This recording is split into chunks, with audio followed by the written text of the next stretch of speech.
ng bida para sa Pinoy adaptation ng Mexican telenovela na Rosalinda.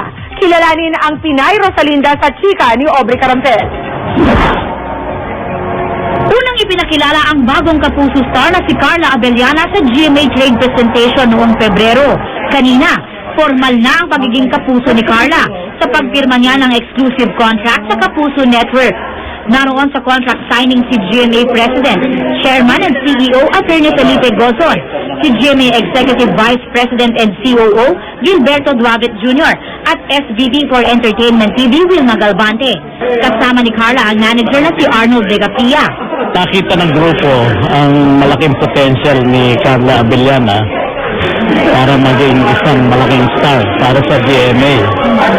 Kaya tayo natutuwa na happy naman siya sa ating pagiging kapuso.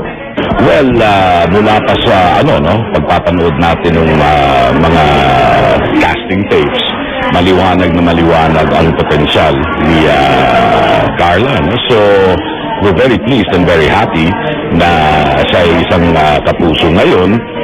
Ang 21-year-old psychology graduate ay nagsimula bilang commercial model. Nagtrabaho rin bilang preschool teacher.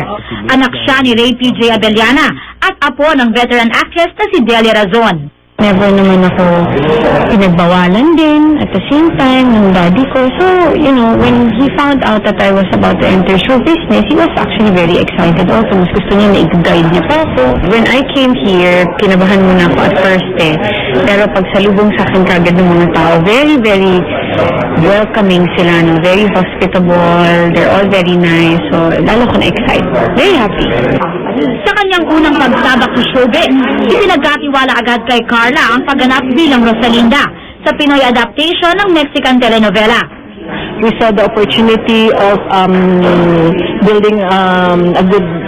creating a good actress in her. So we're taking her through workshops kay Direk Joel Lamangan. Salamat kay Direk Joel, pinaunlakan niya ito kasi special project talaga.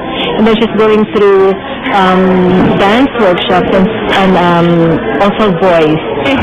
Sa kanyang tindig at ganda, may ilang nagsasabi na siya na raw ang next big star ng Kapuso Network.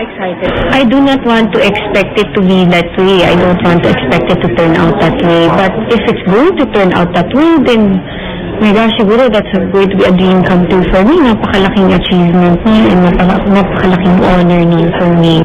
Aubrey Carampez updated sa Showbiz Happening.